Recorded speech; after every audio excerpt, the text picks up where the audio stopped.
Hello, I'm Regina McCann-Hess, President of Forge Wealth Management, and welcome to our Women in Wealth series. Today, I have a new friend with me. Actually, not a new friend. Sara and I have known each other for a while now. But Sara, can you tell us who you are, what you do, and what you love about what you do? Absolutely. Thank you so much for having me, Regina. I am Sara LeBlanc, and I lead our marketing consulting team at LPL Financial, which is really all about working with our amazing advisors and investment programs to help you market your practice and kind of get out there and connect with your ideal clients and prospects. And what I absolutely love about it is number one, just the people and the relationships that I've built with so many of our amazing advisors. And then it's just incredibly fulfilling to provide advice. You can probably relate to this, Regina, and then see folks who are taking that advice, kind of bring it to life and have success in their lives as well. And you definitely have helped a lot of us cultivate that because as financial advisors, we are not really, as a kind of a generality, we're not really strong in the marketing area, nor have we in the past been really allowed to do much in the marketing area and the social media space. But I will say LPL is very generous with allowing us to be on the different social media platforms. And you have done a great job encouraging everyone and helping us get up and running. Well, thank you so much for that. Yeah, listen, we don't expect all of you to be marketing experts. That's why we're here. And we also understand the compliance part is a little unsettling sometimes. So we want to make you feel comfortable and give you really good advice. Yeah, yeah. And so for anybody who doesn't really know our industry or, isn't at LPL, it's all good. And you probably have somebody at your firm who does this, but Sara is at almost every conference I go to and always offering a session on how to market, how to get up and running with social media, how to do this, how to do that, coordinating your marketing calendar. Like if there's anything to help us with that topic, Sara's got it covered. Yeah. And you know what? I'm sure a lot of folks watching today who maybe are business owners themselves know it's hard to keep up with social media. Even for us, there's so much that's changing and new platforms and new features. So even for us, it's a really fun and exciting topic to keep up to date with and continue to give good advice on this subject. Yeah. Yeah. The one, the financial advisors, because we're business owners too, we're always like, oh, we want this, we want that. Like, and I've heard some of the advisors say, hey, we want TikTok. I'm like, no, we don't, because I don't want to have to dance on TikTok. So I draw the line there. Yeah, yes, absolutely. We don't want to be out there having to come up with the latest dance maneuver No, in our no, industry. can't do it. Can't do it. Oh my gosh. So tell us, I mean, you've been with LPL for several years now. Tell us a little bit about, your background and what drew you to marketing and, all the fun things that you do. Yeah, so this will be my 14-year anniversary this year with Wow. LPL. So it's been quite a long time. I call it the slumdog millionaire of jobs for me because it brings together all my experience that I've had in the past. I think to take it all the way back to what interested me in marketing to begin with, I like that there's a lot of different disciplines coming together. You kind of have to be analytical and have kind of your left brain working, but also creative and come up with new and fun ideas. And marketing really brings all of that together, which I just really loved. I started out my career back in the year 2000 in Richmond, Virginia, working for Capital One. So I did not have a financial background at all. I had not studied for that industry. And so that was brand new, but got to know the financial services industry to some degree by working through Capital One for a couple of years. And then I moved out to San Diego and I worked for our newspaper here for about 4 years. And that was really interesting too, because at first I worked helping to market the print newspaper. And then I moved over to the digital side and started to help kind of market the website for the newspaper, which is how I learned about the use of social media when that was really just coming up and becoming a more popular channel for marketing. And just kind of having that experience in media was very helpful to me now in my role where I'm in financial services and I'm talking about marketing and advertising and social media and kind of brings it all together. Yeah, that's pretty amazing. And like I said already, you're so active in it. It's not like you're just going to work. You live it and breathe it, and you're so happy when you're talking to us about it. So it's almost like it's like a natural thing for you, a natural habitat anymore. For us, at least that's how it's portrayed. Thank you. Yeah, Hmm. absolutely. I think what's the saying? If you find something you love to do, you won't work a day in your life. And Yeah. that's absolutely true. I think if you're having fun with it, it's I don't want to say it's easy. It's not easy, but it's natural and it's fun. Yeah. So I know you encourage a lot of us to, just get out there and start something on social media. So, for people who aren't financial advisors in any other industry, what is your general like advice or thought pattern for just getting somebody started? I mean, I know for one thing I tell people is progress, not perfection, just do it. But I don't know, you're a little bit more involved in that area. What would you say?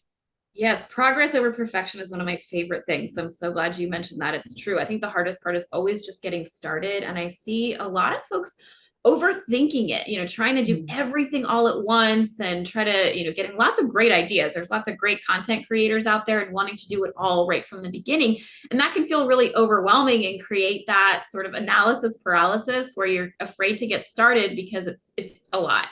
So I say just pick one social media platform to start with. It's kind of like how they tell you to learn how to juggle. You start with one ball and you get comfortable with that, and then you add another and another. So I say start with one social media platform, and it should be the one that makes the most sense for your business. For where do your clients spend their time and your prospects.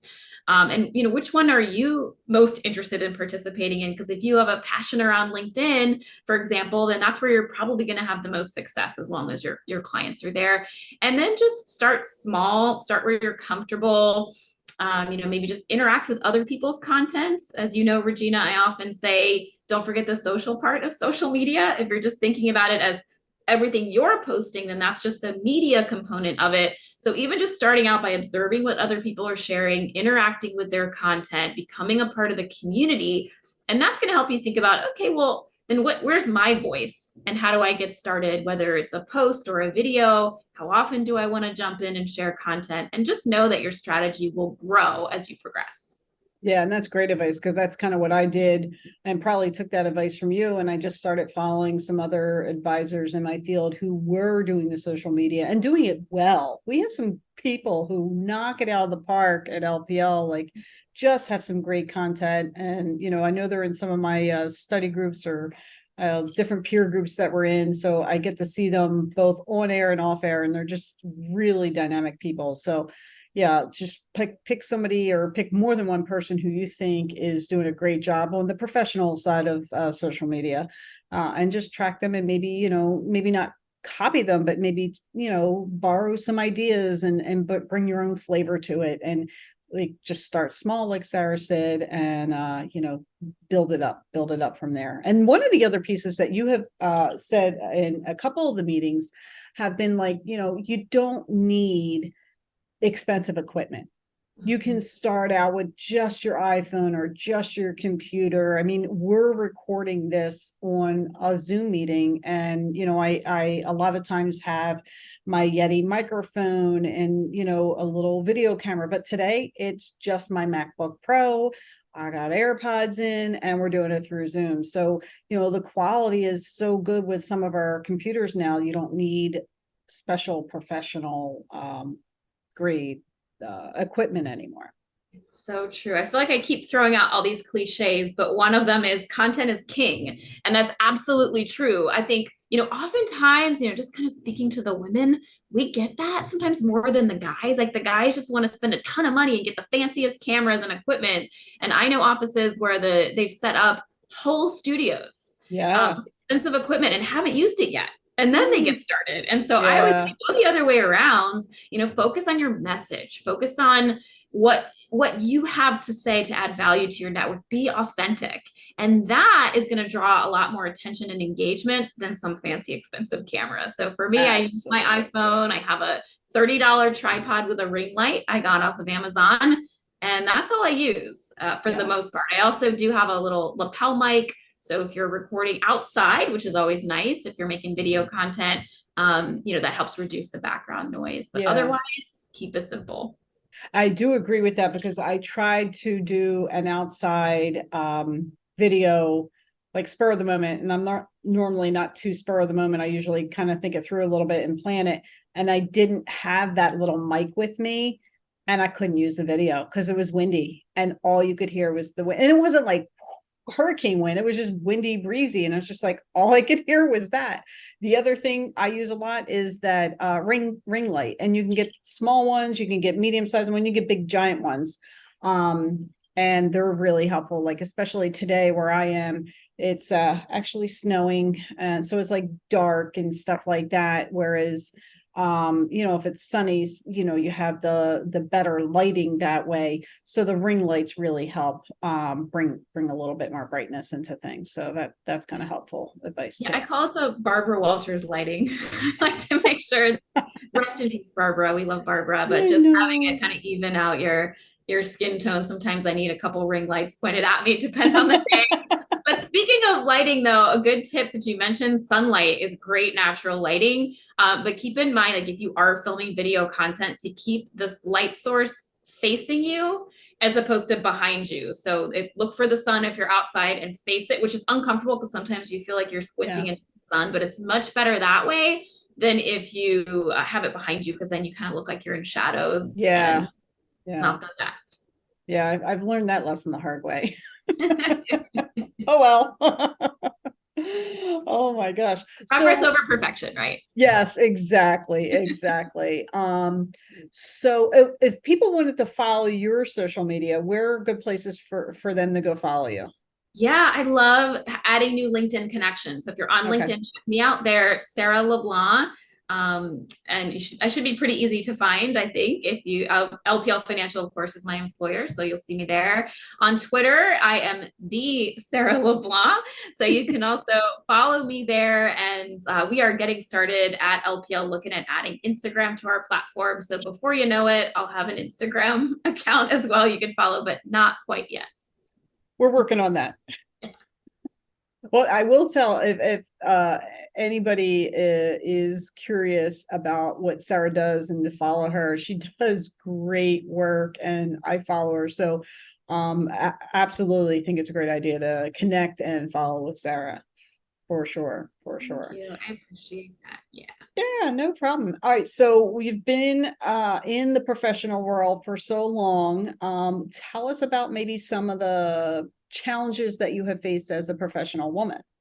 Yeah, we know they're out there. I think that things are changing, I think, but I think for a long time, it as women, I'll speak for myself, I guess. Sometimes it's hard when you're younger and coming up to have the confidence to have your voice heard Yeah. and to speak out in meetings. I was very quiet early on in my career, and now those days are over. I'm very talkative in all the meetings. I have lots of opinions, but I think kind of finding that confidence and finding your voice in a professional setting was a challenge for me at the beginning. And I think too, you know, I actually got feedback, and this is going to sound like woe is me, but I looked for a long time a lot younger than my actual age. And so with that, I got feedback that, well, because you look so young, people don't think you're as credible. They didn't, Mm, appreciate the experience that I was bringing to the table, because I couldn't possibly have that much experience. I was passed up for opportunities because they thought, oh, well, she has plenty of time. Let's give this other person the opportunity. And that person would actually turn out to be younger than me. And so it was kind of an interesting scenario to navigate, is how do you walk into a room and not go like, I'm 35 years old, or however old I was at the time. How do you do that? And it was really challenging for a long time to you know, help people understand the experience that I brought to the table. And quite frankly, that's one of the ways where social media really helped me, because by having that platform and being able to be out there and showcasing your experience, your knowledge, your expertise, it speaks for itself. And then that changed the game. So when I walked into the room now, they're like, oh, there's Sara. She knows what she's talking about. yeah. And so that was huge help. Yeah, definitely. Definitely. It kind of gives you not authoritative, but it gives you a place at the table a little bit more because you're out there doing it versus you're just talking about it. Absolutely. Yeah. Absolutely. And just, showcasing that expertise, because we all have so much knowledge. I don't think we all give ourselves enough credit all the time for how much we know. Even sometimes I forget how much I know until I'm talking to a younger member of our team and I realize, oh yeah, they don't know that. They haven't experienced that. And so making sure that we give ourselves a lot of credit for what we know and put that out there to help showcase that great knowledge and experience we have. Yeah, perfect, perfect. That is great story. And as you're talking about it, I just am picturing myself when I entered this industry, and oh my goodness, what a complete different person I am now versus then. I was like a little church mouse, like, oh my goodness, but that was a long time ago. So the maturity and the experience definitely helps you speak up a little bit more, for sure. Absolutely. Yeah, yeah. Well, now that we've talked about the past, let's talk about the future. So we're going to hop into that time machine and think about what is your vision of retirement? Yeah, I'm finally, so my birthday is in a couple of weeks. I'm going to be 45, and I feel like I might be behind the curve in terms of how prepared I really feel for it. I think I was so pumped up in my career. I love what I do. So I felt like, retire. Who's going to retire? Who wants that? But now, a few years later, one pandemic behind us, and I'm like, I think maybe I could see retirement happening for me someday, not that far into the future. And so I feel like I'm just starting to think about that now and what that really looks like. I think probably like a lot of other people, you and I talked about this, it's not sitting in the rocking chair anymore. I think it's all about going out and doing the things that maybe we haven't made the time to do because we've been so focused on our careers. Like for me, I know I don't make the time to go on vacation as often as I would like to. So I'd love to travel more and go out and see the world more like I used to do when I was younger, and take advantage of those years where I still have a ton of energy and want to get out there and have the time to enjoy that. So that's kind of how I envision retirement. Also kind of spending more time with family. My family's all on the East Coast still, so would love to go be able to kind of be bi-coastal and spend more time with them. Yeah, I think they like to visit you too, especially in the winter, because Sarah's in San Diego and it's like 82 degrees average temperature there. So I think they want to come visit you a little bit more in the winter time. That's true. And they do. Yes. It's so fun to have my brother and my nieces will come out, and that's super fun. Oh, that's awesome. That's awesome. Yeah, that's great. I know travel, has been suspended for a couple of years. It feels like it's picking up again. But it's a little harder for people to just jump back into how we used to travel, and things are different after a pandemic. So I wish you well with the travel, and the planning for it. Sometimes half of the fun is in the planning stage, so that's kind of cool. Yeah, I totally agree with that. Yeah. And now the other thing that's changed for me recently is I have a dog. So I didn't used to have a dog. So now that's a whole other complication to when you get ready to travel, is making arrangements for the dog. But she adds a ton of fun and joy in my life. So worth it. Oh, good. What kind of dog? I love dogs. She is a mix. She's a rescue from Mexico. She's part Rhodesian Ridgeback and part a breed I'd never heard of called Blackmouth Cur. Never heard of that. Little tan dog, very cute. Oh, you're so pretty. You see, so social media loves pictures of dogs. So if you haven't posted, I want to see a post. I know everyone's saying I need to put her in my next video, but she's a little unpredictable. I'll definitely maybe go the photo route. That's a good tip. Okay. That's awesome. Well, Sarah, thank you so much for joining me. As always, it's a pleasure to talk to you. I really enjoy everything that you put out and all the help that you've provided to me and all the other people that you help with social media. So thank you very much. Regina, thanks so much for having me. It's been a pleasure to be here. Always happy to chat with you. Thank you. And thanks everyone else for joining us. Again, I'm Regina McCann Hess, president of Forge Wealth Management. Our website's forgewealth.com. And you can follow me on Facebook, Twitter, and YouTube at Forge Wealth. And on LinkedIn, I'm Regina McCann Hess. Go make it a great day and start your social media.